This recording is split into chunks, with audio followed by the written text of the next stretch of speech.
Hello everyone, welcome to today's video. Today I'll be reviewing a special game that I played just about a week ago by the time of this recording. Um, I recently visited Honolulu for a family trip. We had some business to take care of there.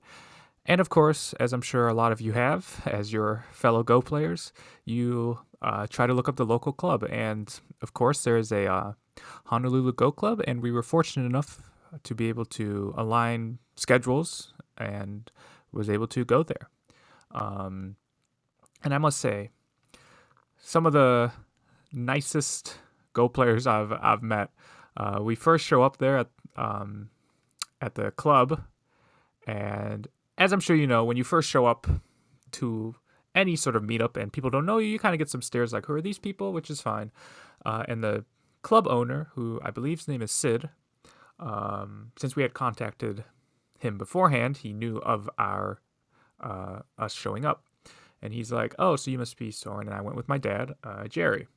And we're like, yes. And he's like, okay, so you're 6 Dan and you're 2 Dan. And as soon as Sid said those ranks, everybody turns and they're like, oh my God. And even one of them was like, started bowing and like calling me sensei. You're so strong, stuff like that. And I've never experienced that before. That was so, and they have strong players there too. So it wasn't like I was any out of the ordinary. But yeah, it was super cool. They're all super nice people. And I got to play 3 different people and got to play 6 games. One of them didn't get to finish, but I got to play 5 full games, and it was a lot of fun. And so to say thank you to the club for being so welcoming to us, I decided to review probably the most interesting game I played there. So I started out, my first game I played was against an older gentleman who's 2 Dan, so I gave him 4 stones. And we played twice. I did win both of those games. For me, they were pretty run-of-the-mill handicap games where black's doing okay until just at some point their mistakes catch up to them. So nothing really too special there.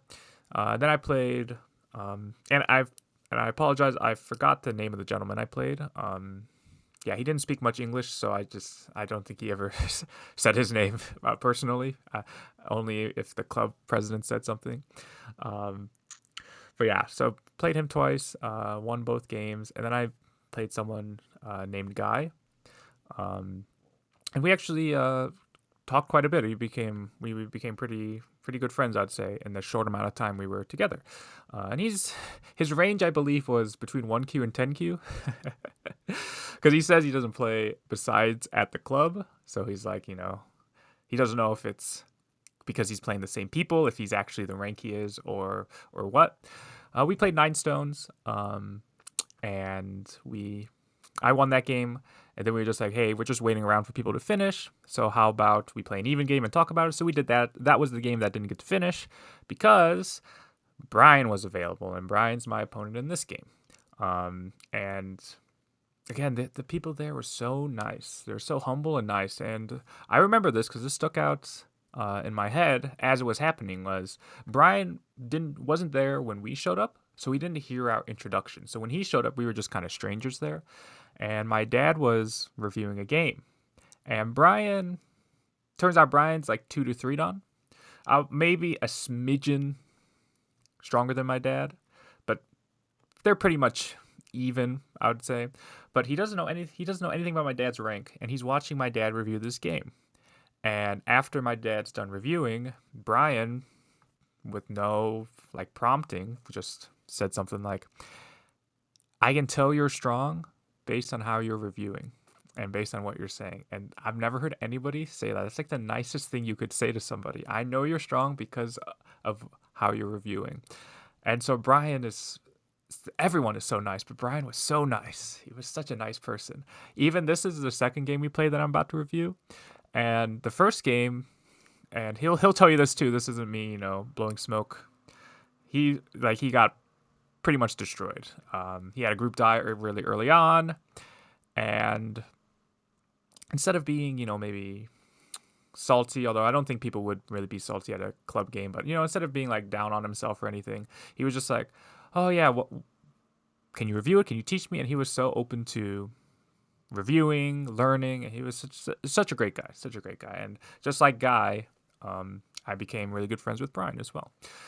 But yes, without enough yapping, I think I've yapped for a few minutes now. Let's get into the game. Now, this is the second game we played, and this is probably the highest quality game, or like most, how should I put it, like the most to learn from game, I should say. Now, the thing is, though, obviously this is a club game, so there are going to be, it's not a tournament game where we're trying our heart outs to really try to beat each other. It's more casual. Also, while it was the last day I was there in Hawaii, I had not acclimated to the weather, and they play outside for the Honolulu Go Club, so I was basically dying of heat exhaustion. Not actually, but it was a struggle trying to adapt to the heat because it was so hot. Whereas all the other Honolulu players, they were fine. There was no adverse effects on them, but me and my dad, we were struggling. But yes, let's get into the game. So it's a 2-stone game. Again, this is the second game we played. The first game we played started out like this, and we did this Joseki. And so to switch things up, not only does he do 3-4, but I do just the enclosure. And then Black plays small Chinese. It's been so long. I know there's multiple different Chinese openings. This is small Chinese, right? Yeah. And basically when I see this, I actually get pretty happy. Not that I think I'm going to win, but just I kind of know the new AI ways to handle this, and that happens in the game. So approach, Black pincers. Pincer is okay. If you're going to pincer, nowadays you really want to block on the side you're pincered on. So something like this. We'll just do a very basic Joseki. And I don't think this can't be considered bad for Black, because even this upper left, Black's really trying to build the left side. And so even though White's getting something up top, Black's also taking up White's right side too. So they kind of cancel each other out, and Black gets sente. So maybe Black extends here. Maybe Black plays f3. Yeah, I think this is fine. You really want to block that way, though. I think Black, based on how Black played here, I think Black wanted to get the double wing formation. That's something that pre-AI was something you would really want to get. Double wing meaning if you have something like this, where you have an extension on the side, you really want to try to get the second extension. This was, again, pre-AI considered really good to get. And I think that's what Black was trying to get. But Black blocks this way. And now we have to ask ourselves, well, in the game, White plays here. And so we have to ask ourselves, why did White play here? Now, if you know kind of pre-AI Josekis, White used to go here and Black would go here. So the question is, why is White playing S14 here? Because you would like to be able to split here. But it all comes back to this push and cut here. Because Black will push and cut. Black will push and cut here. And if you might think, okay, I'll just let Black take that. It's like you did the 3-3. Yeah, it's like you did this, just outright. But if we compare the two, because in this variation, we can see, okay, Black still captures 2 stones. So what's the difference? Just keep this mental image of this shape in your head. When we have this position, not this one, Black still keeps the corner, but instead now you don't even have a Ponuki, and this Black stone's in the perfect spot to be really annoying for Whites. So this is really bad for Whites. Yeah.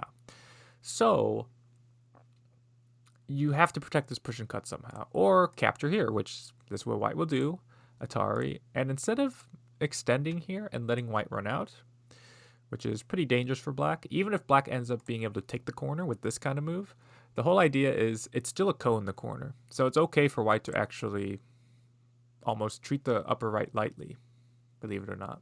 So Black will go here. If White tries to keep splitting, now the shape's much worse for White. You have an empty triangle now. Your liberties are a lot less now. So White will usually take, Atari, take. This was the old Joseki. If you really look at this, though, yes, White captured some stones, so it's a little more than what it looks like, but White's pretty overconcentrated, and Black's getting what Black wants. Black's getting the thickness. So, yeah, that's why White would fix like this. And you don't want to fix like this. It's too inefficient. You don't want to fix like this because this actually doesn't fix yet. There's still a push and cut. And you don't want to fix like this because Black will still get Q14. So this was kind of the standard move for a long time. But now, thanks to AI, we play R18 now. So what's the difference with R18? Well, if black just answers, now white can push up, because now if you try to push and cut, now you can't capture the 2 stones. So black's just split. This is good for white. So you don't want to block there. So the best move is to play here. Again, as you can kind of see, it's either, in this kind of variation, we either connect somehow or we push and cut. So, okay, white fixed the push here, so black connects. Play here, play here, play here, and then play here.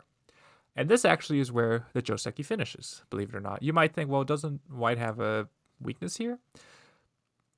That is true, but the thing is, black also had a weakness, but now black can fix the weakness, whether by going here, here, even sometimes double tiger's mouth. Whereas, even if we go elsewhere and black gets to push and cut here, believe it or not, this cut here is still very potent. Because, not that white should do it immediately, but if white gets to cut here, it's actually kind of annoying for black. Because if you Atari this way, this Atari is threatening to take out your eye. And if you take it, then all of a sudden your group's very small. You have to add some move, and now, yeah, you're not gaining much here. If you Atari the other way, even if you keep pushing and maybe jump out and something like that, again, white wouldn't do it this early on, but you get the idea. You have this peep to use as white, and so once again, the wall that black may have thought they were getting is negated. So yeah, this cut is actually, it's kind of crazy when you first see it, because you might think, why are we giving black a Punuki, right? But it's actually better to do this because it keeps this cut alive. And again, if we connect and black fixes, now this cut is a lot less likely to be working, right? Like directly, it's even a ladder. And when we connect here, even if we just look at the points, how many points is white getting by connecting? Like if black Hane's here, we're going to Atari, but then we have to fix again. So white's not gaining that many more points compared to if we just let black cut here. Right? Not that one. There you go. Yeah, you can see the kind of how it's not that many points that white's losing by letting black get that. So yeah, it actually, the Joseki ends here. White goes elsewhere. And yeah, this is the new Joseki. So yeah, white in the game, white would probably, if it was me, I would probably still play the attachment in the upper left, or maybe extend here. But again, going back to what I said about black's plays, I think black really just wanted the double wing formation. But the whole idea to get R18 was to make this push up work, so I pushed up.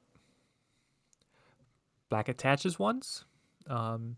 Nowadays, you don't really see this attachment. Again, pre-AI, this was a very common probe you would see. But nowadays, you'll see more moves like this, or even just simply peeping directly. You don't really see the second line attach anymore. I just extend, and then black extends, and then I attach. And I've gone over this a lot in my videos, so I won't go into great depth here, but just know that the whole idea of the low Chinese here, I said small Chinese earlier, I meant low Chinese. Yeah, this is low Chinese. The whole idea with this is if you tried to come in quote unquote normally, you're going to get attacked severely. And even when black has double wing, it's even more valuable. It's even more dangerous for white. So the whole idea now is we're going to attach and make it a very direct one-on-one fight, as opposed to when you do this, you're kind of allowing black to use all their stones on the upper side and the left side. Because now it's not like black can pinch to this, right? Because you're getting a local advantage in the corner. And so there's basically 4 moves black can play. All of them are generally okay. As long as you know the follow-ups, white's going to do okay here. Black plays here. Yep, plays here, play here. Push once and then go here. And yeah, we can kind of see that like black stone now at C11 is not in a great spot. Like good old Tawari analysis, if white had started here and we do the exact same thing, like this,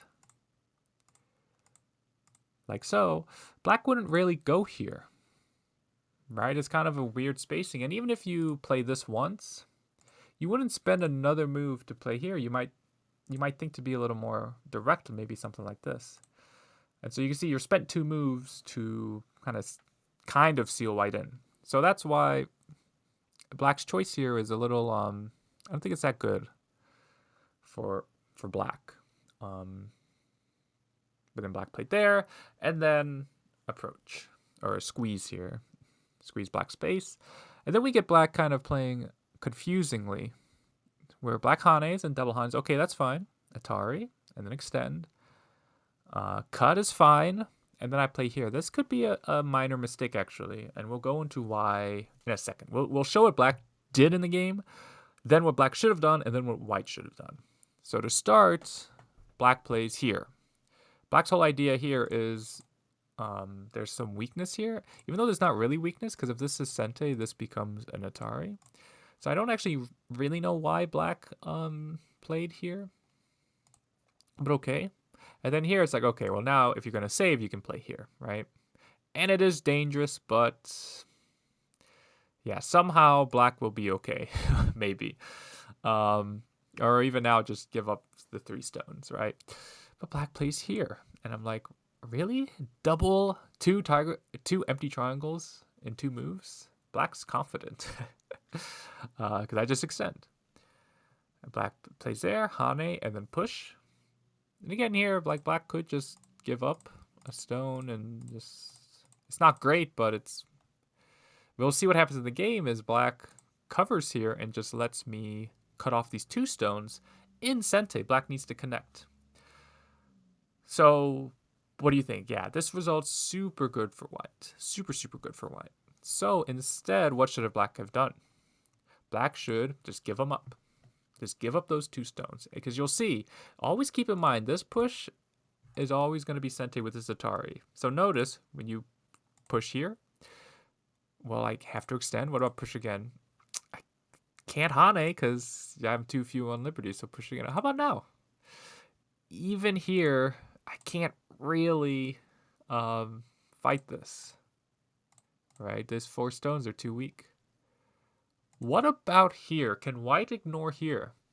If white goes elsewhere, black can actually hane and cut. Because you have to keep in mind, once again, this push is Sente. Now what this does mean is white could offer a trade. Where if you push, if you connect, this is an Atari, and then you get captured. But if white wanted to, white could play here and let black take here, but I don't think that's worth it. That can't be worth it. This is huge. Because remember, when you have these 3 stones, remember I descended at R18, you have really big endgame of P18, O18. Yeah, even in some cases, you can create some Aji if you can connect back like this, right?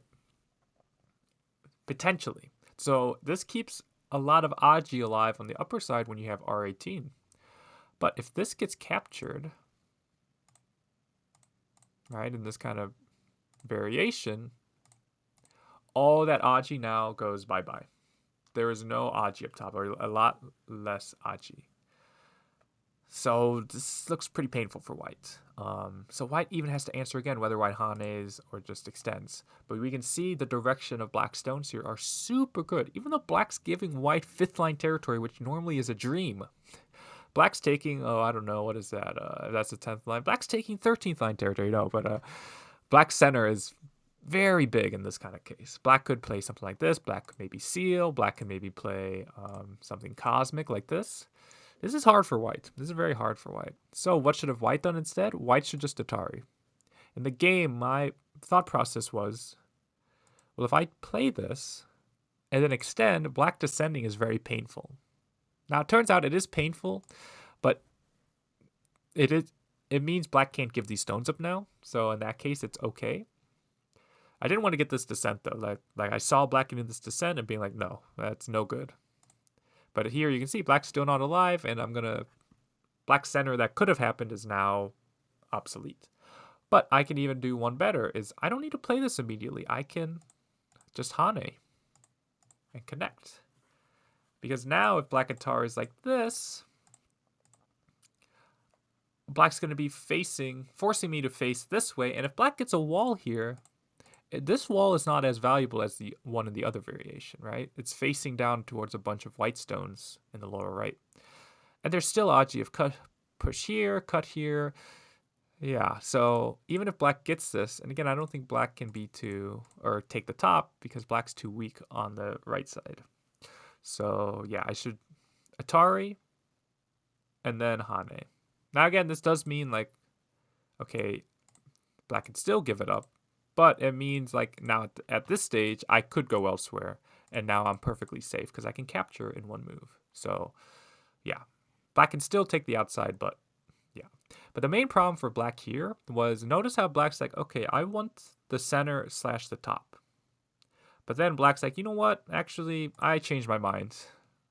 And in the process, and when you do that, when you switch your mind like that, generally what happens, and it happens in this game, is black got a worse result on both sides, right? Black's right side is, while solid, completely sealed in, and now the center is completely white. So this result was super good for white. Now, we looked at the game a little bit. Black was like, well, if I just jump and you jump, I didn't like this move. But here's the thing. This move is not sente. You might be like, well, what about the top? And that is true. But you have to ask yourself, how valuable are these 3 stones, especially after white gets R18? The fact white got R18 made these 3 stones smaller. And what I'm basically saying is, let's say in some strange universe this happened, right? And then I got to go here. Well, now I'm surrounding these 3 stones with just, 6 stones? Which is, that's good. That's pretty efficient. But what if I surround the same amount of stones with 7 stones? That's slightly less efficient. So as soon as white gets R18, if you're going to just kind of back off with L16, then these 3 stones are really not valuable. And they're also not valuable because if you try to save them, once again, with the open skirt up top, there's no points up top anyways. So those are the perfect stones to give up. So in this kind of case, black would just go elsewhere.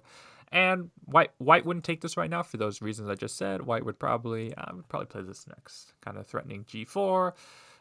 Black's obviously getting a center, so just playing some move that black can't attack too severely. So yeah. But yeah, black couldn't really decide what black wanted, so I got good result on both sides. And so here, if I had simply just played a move like this that stays connected, I think this is a pretty easy game for white.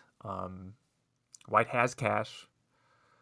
Black's top is getting reduced. White has a huge wall now. So I think if I just do this, this is a pretty good win for white. But we go here. This makes things exciting. And my idea was, well, I have a huge wall here, so I can be more aggressive. But black says, well, kind of, but you're not fully connected. And I say, well, you didn't answer me, so I'm not going to answer you. And black says the same. So then I peep. And that's the whole idea, is I'm looking at this peep. And I think I forgot to say it earlier, but another reason why this Joseki isn't great that black chose is this weakness at F15. Descend, play there, and then peep. And here, I think I played too, just too, I don't even know, too basic, too simple. Because I don't want to use simple, because simple can be good. I need to use a word that's bad, because what I did was bad. I played too, I don't know, I'm not sure what the word is, but you'll see, because I block, extend, black peeps, I push and cut, and you can just see my shape is horrendous. So what should I have done instead? And I tell this to my students. So, students, if you remember this, then you can call me out for not listening to my own advice. But I always say, peeping moves are made to be played and forgotten. So the whole point of a peep is just to gather information, because black could play here, black could play here, black could play here, black could play a lot of different moves, right? So the whole idea is, let's see how black's going to play. So the fact that black went here, I now have some information. I can go here later, but maybe I want to go here later. Maybe I want to go here later. I have a lot of options now. So instead, I should play from this direction next. Kind of make F15 black's problem, not my problem. Because if black hanes, you'll see black is running me towards that stone now. And again, because black hasn't fully fixed, like black owes a move in the center, and like black has a lot of problems now because black hasn't fixed this cut, black hasn't fixed this cut, black hasn't fixed here at N13. So yeah, it's tricky. So yeah, I'm not sure what black would do. Black just connects. I'll just jump. Black fixes. I'll just jump again. You can see how my shape stays light here. And once again, what is black gaining from this attack? It's kind of crazy, but even black can't just block here because this peep works. Because if black connects here and I cut here, I'm threatening L14 or capturing, right? So, and again, I can give up these. I can give up stones if I need to. Again, my shape's so light here. So, yeah, this would be great for white. This would be great for white. But so I just simply played. I remember I played this too quickly too. Peep. And the whole purpose of push and cut is if I'm going to just connect, but I want to make sure black cares about this peep. Right? Remember how I said, like, when you peep, you kind of just want to play it and forget about it? My whole idea was, well, I'm going to make black heavy, like make black's peeping stone heavy before I connect. Yeah. And I think black had time to actually just connect here. Because I don't think I can quite capture these stones. Although, again, it is painful, right? And if I try to net, Atari. Yeah, black's still connected. And again, if black's fully sealed off, or white's fully sealed off on the top, then whatever white gets on the outside will not be worth it. Not saying this makes things simple, though, right? Because black has weaknesses here and a whole bunch of things. But black went here and cut. So I think we looked at this a little bit. Black also had the opportunity of cutting here. White Ataris. This will be okay for white still. I think it's better than what happens in the game for white, because white can push here and even push again. That's Sente. And then white has this nice move, threatening to push at F16. And then white has Hane, and we can see after Hane there's weaknesses of this move, right? Because if you cut, double Atari, and if you do this way, same sort of problems, right? Same sort of problems exist. So, and if you block there, Atari, connect. So there's problems there. So that means when white descends, black has problems, as we just said. Yeah, and it's not so simple as just Atari, because there's weakness when white makes a co-shape, because white can wedge here. And you can't block because capture, and if you go there, I can capture there. So I think it's more headache for black to try to fix this. So I think black should just do this. If white fixes, yeah, it's complicated. And that's Sente into here, and then capture there. I think this is okay for black because white's 5 stones here are just kind of floating in the center. They're not really doing much. So while I think it makes life easy for white, easier than in the game when black goes here, I think the fact that black just captures these 3 stones and these 5 stones are just kind of floating, I think it's good for black. But that is not what happened. Black simply just connected and let me connect. And then I cut. And again, here I was like, okay, if you are going to live, I'm going to play here and I'm going to get to squeeze you. Like if black tries to save this, black is going to not like what happens. You play there, Atari, and even just connect like that, right? And then what's the best way to fix the cut? There's a cut here. The problem for black is this move is very painful because it does affect the life and death up top. So like if black adds a stone here, descending is very painful. So I was like, okay, but that's what's going to happen because black needs to add a move up top. But black doesn't. Black goes here. And I'm like, well, this is going to be GG's, black, right? But I make a fatal error here. I play here. You might look at it and be like, well, what's wrong with that, right? That's the shape point of the shape. But all I'll say is order of moves is important. Black goes here. White goes here. And my thought was, well, if black just blocks, I can go here. Right? Or sorry, push first. This is Sente and then cut. And I'm threatening to cut here, capture these 2, or capture these 4. So that was my thought. But black found a very nice move of G18. And once black played g18, that's when I had to, because, and this is true for most casual games, because they're casual, and if I lose, I'm competitive, but not that competitive, especially in a free game. I was like, okay, if I lose fast, it's fine. But here, this is when I had to slow. This is like when I spent a couple minutes reading, because it is complicated. It means now I can't, if I push and cut, this stone here is captured. If I try to save it, you can see it's perfectly safe. And this is just a pure capture. And if this happens, then this is just a loss for white. So this is when I really had to dig down deep and think. But here's the whole point of order of moves is I need to push first. Push first, see how black plays. If black blocks, now I can play here. And that whole sequence I was showing now, it becomes that again. But okay, what if black plays the same move in the game? Well, if black plays the same move in the game now, descente, now I can play here. This becomes the shape point. This becomes the shape point. So, yeah, because now I'm staying connected, which is the key, but also I'm threatening this cut here. So again, black can't hane and cut, get captured. You can't play here because, again, threatening to cut. So, yeah, order of moves is important. So starting here, this was a big blunder by white. But there is, believe it or not, something still there for white. So what do? I push first, then push. Same thing in different order, yep. And so here, there is something for white. So take a second, see what white can do. The key here is, if we do something like connect here, it's 3 liberties to 3 liberties. And if we try something like this, it'll be I versus no I, right? There's no way for white to win that semi-I. So what is there for white? So I hane, black cuts, and then hane and double hane. And normally this would not recommend because there's obviously a cut. But white's going to play this ko. Now, something interesting is you might think, sometimes you can try to hane here. And order of moves is important, so I'm not even sure when black could have done it. Maybe, let's just say here, right? Let's say black had gotten this hane in. So the board would look like this.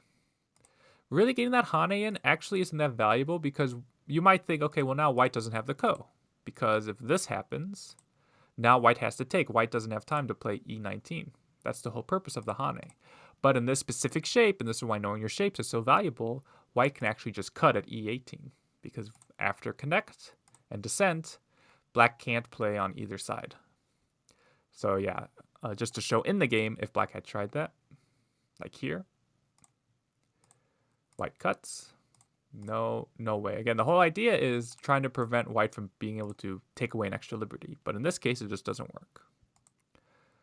So hane, and here black does a huge mistake of extending once. This is not a, now I did do this kifu like a couple days after, or maybe not that long, but later that day.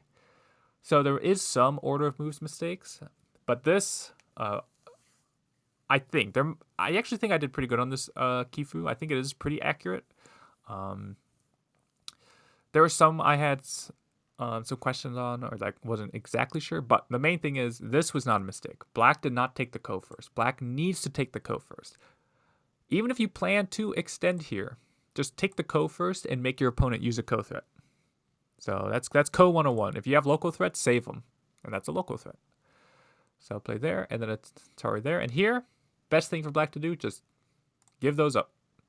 Because it's not white just capturing the 4 stones. Look at how the board has changed. Once black gets b18, look how, to put it bluntly, dead the upper left looked for white. These 2 stones are now not that valuable. And yeah, black lost these 5 stones, but it's not that much, right? It's just 10 points, maybe a few points up here. It's like 12 points, 13 points white got. You settled these stones, and yeah, you gained a lot in the upper left. So I think black definitely could heavily consider ignoring that. Black answers though. And speaking of heavily ignoring, white should heavily consider ignoring this one. Because now, instead of black having a huge upper left, now white does. And even though black gets to descend here, I can still connect here and threaten to capture the stones at the top now. Like if you try to push here, this is an Atari, so you get captured. And if you try to extend back, you're gonna lose something, right? These 2 stones are now in danger. And even white might be able to play a move like this, threatening to connect, and then connect, making it harder for black to save these 5 stones. So yeah, I should heavily consider this one, giving up this one. Connect though, and black takes, and then descend. And yeah, again, this is super complicated. Black captures, I save. Yeah, the whole key is black can't push and cut yet because black's still low on liberties. Black has a nice move here. It's technically the belly of the 2 stones, where if I try to get too overzealous, black's going to be able to kind of turn it against me. This becomes an Atari and can connect. Now these center stones are dead again. So that's black's whole idea. And I think black can block once. Black can block once. I think. There's an order. Oh, sorry. Black goes here. This is the order that's important. Because if white connects, black actually can extend back because this Atari doesn't actually mean much, right? You can't play at K19 anyways. But if I Atari, and once again, I can play here. And if you extend, it almost works for black, something like this. Because white only has 4 liberties, but black just can't get quite enough in the center here. After this, black can't quite get enough liberties there. But what that means is after this, you can use a move like this to help you. Because if white answers, now we're getting enough liberties. And maybe there's a better way to do this. Yes, sorry, play this one. Now we're getting enough liberties. Oops. Oh, that's just a net. Turns out I can't remember my own reviews. Yeah, it's just a net. So, yeah. Big problems for white. And if white just connects, then again, we connect back. So, yeah, I think black had something here, actually. Black just goes back, though, and gives me time to go here. And black connects. Black nets, or tries to net, jump, or plays here. I extend, play here. This is a nice move threatening to take, but I can answer by playing here. And yeah, now I've just captured these stones. And at this point, black resigns after white goes here, which actually is a little premature. And once again, the upper left is entirely dead.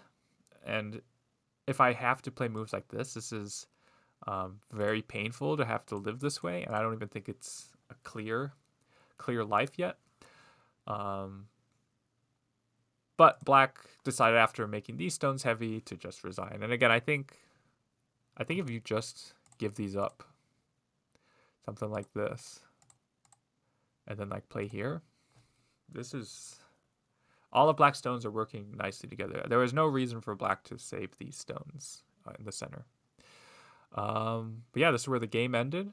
And yeah, that actually meant my final record at the Honolulu Go Club was actually, again, not including the game that didn't finish, was 5-0. So, yeah, again, they were social games. The main thing was to meet new people and make new friends, which I did do that. Shoutouts to Bryan, who I played and reviewed, and Guy, who I also played and reviewed a little bit of too. Yeah, it was super fun. And again, this is a casual game. This was more of a, thank you to the Honolulu Go Club for being welcoming and inviting to me and my dad. It was a super cool experience. And yeah, if I'm ever out in Hawaii, what would that be? 12 hours, 11 hours away, I'll be sure to come again. But yeah, if you have any questions about this game, please let me know in the comment section below, and I'll see you all in the next video.